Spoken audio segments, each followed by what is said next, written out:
নমস্কার সাংবাদিক বন্ধুদেরকে আজকে আমরা এই সাংবাদিক সম্মেলনে এখানে উপস্থিত হয়েছি। তার মূল বিষয় হচ্ছে, আপনারা জানেন যে গত 22 তারিখে পেহেলগাঁওয়ে যে বর্বরোচিত আক্রমণ হয়েছে এবং যেখানে হিন্দু বেছে বেছে তাদেরকে মারা হয়েছে, তার প্রতিবাদে ভারত সরকারের হোম মিনিস্ট্রি 25শে এপ্রিল একটি নোটিফিকেশন বের করে। এই নোটিফিকেশন সমস্ত রাজ্য সরকারকে পাঠানো হয়। এই নোটিফিকেশনের মূল বক্তব্য ছিল যে এই 22শে এপ্রিল যে ঘটনা ঘটেছে, বর্বরোচিত আক্রমণ ঘটেছে, তার পরিপ্রেক্ষিতে পাকিস্তানের নাগরিক যারা ভারতবর্ষের মধ্যে আছেন তাদেরকে ফেরত পাঠানোর জন্য বলা হয়। ভারত সরকার 22 তারিখে যে বর্বরোচিত আক্রমণ হয়েছে, সেই বর্বরোচিত আক্রমণের প্রতিবাদে বা তার উপযুক্ত ন্যায়ের ব্যবস্থা করার জন্য অনেকগুলো পদক্ষেপ নিয়েছে। তার মধ্যে অন্যতম একটি হচ্ছে সিন্ধু জল চুক্তি বাতিল করা, যা ভারতের প্রথম প্রধানমন্ত্রী জওয়াহরলাল নেহরুর সময় স্বাক্ষরিত হয়েছিল। পাকিস্তানি যারা এসেছেন সার্ক ভিসার মাধ্যমে তাদের ভিসা বাতিল করা, এবং আমরা তারপরে জানতে পারলাম যে গোটা ভারতবর্ষে কতজন পাকিস্তানি নাগরিক তারা এসে বছরের পর বছর ভারতবর্ষে থেকে গেছে। পশ্চিমবঙ্গ সরকার এর বিরুদ্ধে এখনো পর্যন্ত সেইভাবে উপযুক্ত পদক্ষেপ নেয়নি। গতকাল আমরা খবরে মিডিয়ার মাধ্যমে জানতে পেরেছি, ব্যারাকপুর এলাকা থেকে একজন মহিলাকে নাকি পুলিশ গ্রেপ্তার করেছে পাকিস্তানি নাগরিক হিসাবে। ভাবুন ভারতবর্ষের অবস্থা। 30 বছর ধরে সেই মহিলা পশ্চিমবঙ্গে বিয়ে করে ঘর সংসার করছে। তার আশেপাশের লোকজন, সরকার কেউ জানেই না যে সে পাকিস্তানি নাগরিক। এখন তাকে পাকিস্তান ফেরত পাঠানোর জন্য, ডিপোর্ট করার জন্য রাজ্য সরকারি পুলিশ তাকে গ্রেপ্তার করেছে এবং তারপরে হয়তো তাকে পাঠানোর জন্য ব্যবস্থা হবে। কিন্তু পশ্চিমবঙ্গ সরকারের এই যে এত স্লো, এতদিনে একজন, আমরা জানি না কত পাকিস্তানি আছে, যেখানে জম্মু কাশ্মীরের মতো এত বৃহৎ মুসলিম সংখ্যাগরিষ্ঠ রাজ্য, তাতে পর্যন্ত কিন্তু সেখানকার রাজ্য সরকার পাকিস্তানি নাগরিক কারা আছেন তাদের চিহ্নিতকরণ এবং তাদেরকে ফেরত পাঠানো। আপনারা দেখেছেন বেশ কয়েকটি উদাহরণ আমাদের সামনে এসেছে। পাকিস্তানি নাগরিক, তার বিয়ে হয়েছে পাকিস্তানে, সেই মহিলা জম্মু কাশ্মীরের মহিলা, সে তার ছেলে মেয়ে 5 ছেলে মেয়ে নিয়ে ভারতবর্ষে থেকে গেছে, অথচ তার স্বামী পাকিস্তানি। হিসেব মতো তার নাগরিকত্ব চেঞ্জ হয়ে পাকিস্তানি নাগরিকত্ব হয়েছে নিয়ম অনুসারে, এবং তার পাকিস্তানে যাওয়ার কথা, কিন্তু সে এত বছর ধরে চুপচাপ জম্মু কাশ্মীরে বসে জনসংখ্যা জিহাদ চালিয়ে যাচ্ছে।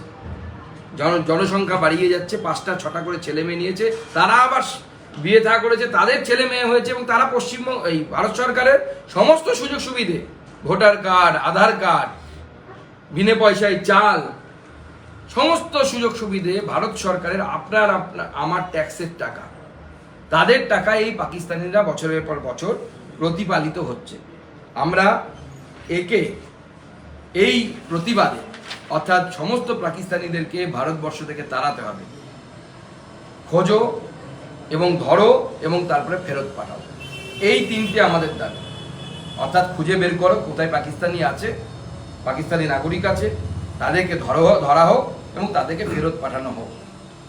এই দাবি নিয়ে আমরা আগামীকাল প্রত্যেক প্রশাসনিক জেলা কেন্দ্রে পশ্চিমবঙ্গের আমরা বিক্ষোভ সমাবেশ বা অবস্থান বিক্ষোভ এই ধরনের কার্যক্রম করতে চলেছি।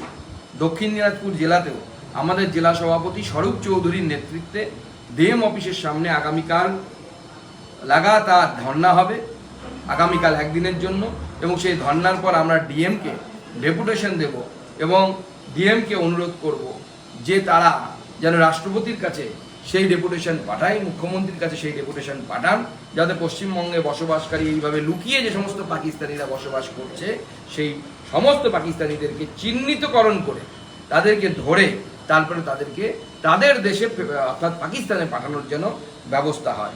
সেই জন্য আমার সাংবাদিক বন্ধুদের কাছে আজকে আপনাদের কাছে এই বিষয়ে এই প্রেস কনফারেন্স করার জন্য আপনাদের সামনে আসা। এবার এর উপরে এখনো পর্যন্ত আপনাদের কাছে কি পরিসংখ্যান রয়েছে, এই রাজ্যে বা ভারতবর্ষে কত পাকিস্তানি এরকম থাকতে পারে? দেখুন, রাজ্য সরকার এখনো পর্যন্ত খোলাসা করে কিচ্ছু বলেনি, কারণ সব ভিসার ডকুমেন্টেশন কেন্দ্র সরকারের কাছে থাকে না, কিছু রাজ্যের কাছেও থাকে। সেখানে রাজ্য সরকার এখনো পর্যন্ত কতজন পাকিস্তানি আছে, কতজনকে ডিপোর্ট করা হয়েছে, কতজনকে অ্যারেস্ট করা হয়েছে, কিচ্ছু কোনো প্রেস কনফারেন্স করে বা প্রেস বিবৃতি দিয়ে রাজ্য প্রশাসনের তরফ থেকে জানানো হয়নি। মিডিয়ার মাধ্যমে আমরা জানতে পেরেছি গতকাল ব্যারাকপুর অঞ্চল থেকে একজন মহিলাকে নাকি পুলিশ গ্রেপ্তার করেছে, যিনি পাকিস্তানি নাগরিক। চন্দননগর থেকে গ্রেপ্তার করেছে। আমি ব্যারাকপুর বলছিলাম, ওর কমিশনারেট, হুগলি কমিশনারেট আন্ডারে তাকে গ্রেপ্তার করা হয়েছে এবং তাকে আগামী দিনে হয়তো ফেরত পাঠানো হবে। কেন্দ্রীয় সংস্থাগুলির সঙ্গে কি তাহলে রাজ্যের যে ইন্টেলিজেন্স আছে তার কি কোনো কোঅর্ডিনেশন নেই মনে হয়? দেখুন, এই রাজ্য সরকার তো নিজেকে আলাদা রাষ্ট্র মনে করার চেষ্টা করে মাঝে মাঝে। মাঝে মাঝে তাদেরকে মনে করাতে হয় যে এটা আলাদা রাষ্ট্র নয়, এটা ভারতবর্ষেরই অংশ। মাননীয় মুখ্যমন্ত্রীকে সেটা মনে করাতে হয় মাঝে মাঝে, প্রয়োজনে মনে করাতে হবে আরো একবার। রাজ্যতে এরকম তো আছে যারা পাসপোর্ট ছাড়া, যেমন ধরুন নেপাল দিয়ে বা বাংলাদেশ বর্ডার দিয়ে অনেক অনুপ্রবেশকারী ঢোকে, সেক্ষেত্রেও কি কোনো ডিমান্ড করবেন যারা অনুপ্রবেশকারী হিসেবে ঢুকেছে তাদেরকে? একদম, এর মধ্যে সবাই আছে। যারা পেপার ছাড়া ঢুকেছে তাদেরকে তো সবার আগে, পেপার নিয়ে যারা ঢুকেছে অর্থাৎ ভিসা নিয়ে যারা ঢুকেছে তাদের তো কমসে কম আপনার কাছে ডকুমেন্টেশন আছে। আর যারা বিনা পাসপোর্ট বিনা ভিসায় নেপাল হয়ে, যেহেতু পোরাস বর্ডার আমাদের, সেখানে কড়াকড়ি কম না, তারা কেন্দ্র সরকারের গোয়েন্দা বিভাগের সাথে খবর আছে, কন্ডিশন তৈরি হয়েছে। তো এই স্লিপার সেলের মাধ্যমে অনেকে পাকিস্তান হয়ে বাংলাদেশ হয়েও ঢুকতে পারে বাঙালি সেতু। রাজস্থান থেকে করছে।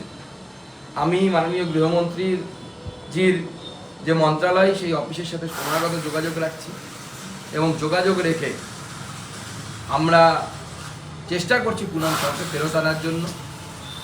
পাকিস্তানি রেঞ্জার কি হয়েছে আমার জানা নেই, এটা অফিসিয়ালি হোম মিনিস্ট্রি বলবে, দেখা যাক কি হয়। অনেকটা কি টিট ফর ট্যাটের মতো হচ্ছে, মানে এবার ছাড়তে বাধ্য হবে? দেখুন, মিডিয়ার সামনে দেশের সুরক্ষা সম্পর্কিত বিষয় নিয়ে কিছু বলতে হয় না। আমি যেহেতু ভারপ্রাপ্ত মন্ত্রী, একজন MOS, তো স্বাভাবিকভাবে আমি কিছু বলতে পারবো না এই বিষয়ে। আমি শুধু এটুকুই বলবো, হিন্দিতে একটি কথা আছে, সমঝদারোं के लिए ইশারা ही কাফি है। এত বড় মাটিগাড়া থানা হামলার মুখে পড়েছে। আচ্ছা, অন্য প্রশ্নগুলো বলি। এরপরে বারে বারে আমরা যেটা দেখি যে সীমান্তে কাঁটাতারের বেড়া দেওয়া নিয়ে কেন্দ্র রাজ্য একটা মানে মতানৈক্য থাকেই। তো এবারও কি সেটাই থাকবে নাকি এটা নিয়ে কোনো? দেখুন, প্রশ্নটা আপনি ভুল জায়গায় করছেন। প্রশ্নটা একদম সঠিক এবং গুরুত্বপূর্ণ, ন্যাশনাল সিকিউরিটির জন্য 100% এটা খুব রিলেভেন্ট কোশ্চেন। কিন্তু এই কোশ্চেনটা আপনাকে তৃণমূল নেতাদেরকে করা উচিত। রাজনীতি তো রাজনীতি থাকবে, কিন্তু দেশ যদি না থাকে, তৃণমূল নেতারা রাজনীতিটা কোথায় করবেন? মমতা বন্দ্যোপাধ্যায় কি শেষে গিয়ে গুজরাটে গিয়ে রাজনীতি করতে হবে, না অন্য কোথাও গিয়ে রাজনীতি করতে হবে? কোথায় রাজনীতি করবেন দেশ যদি না থাকে?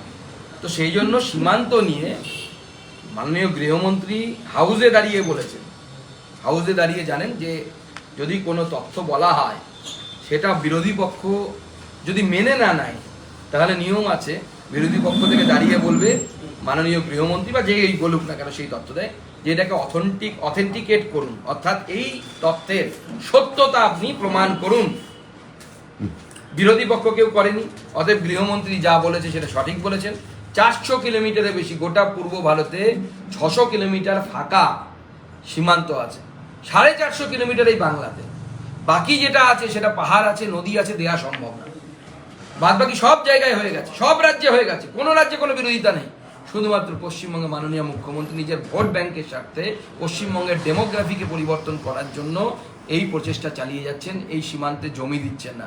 ওনার উদ্দেশ্য বাংলাদেশ থেকে এসে মুসলিম অনুপ্রবেশকারীরা তারা এখানে আসুক, ওনার ভোট ব্যাংক বাড়াক, ওনার শেখ শাহজাহান, ওনার শেখ সুফিয়ান, ওনার আরো জাহাঙ্গীর থেকে শুরু করে এরা যারা আছে, পাড়ায় পাড়ায় জাহাঙ্গীর হোক, দুয়ারে জাহাঙ্গীর প্রকল্প, দুয়ারে শেখ শাহজাহান প্রকল্প উনি সফল করতে চাইছেন। মাটিগাড়াতে আজকে সেনাবাহিনী ক্যাম্পে ঢোকার অভিযোগে গ্রেপ্তার হচ্ছে আসিয়া খান। এবার উত্তরবঙ্গের মাটিগাড়া কি বলবেন?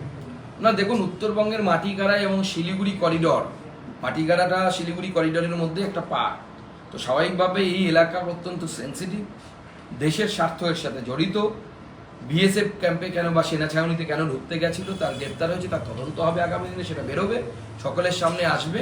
কিন্তু আমাদের অর্থাৎ রাজ্যের সাধারণ মানুষ থেকে শুরু করে মুখ্যমন্ত্রী থেকে শুরু করে সবাইকে এই বিষয়ে যথেষ্ট সচেতন হওয়া উচিত বলে আমার মনে হয়। রুটটক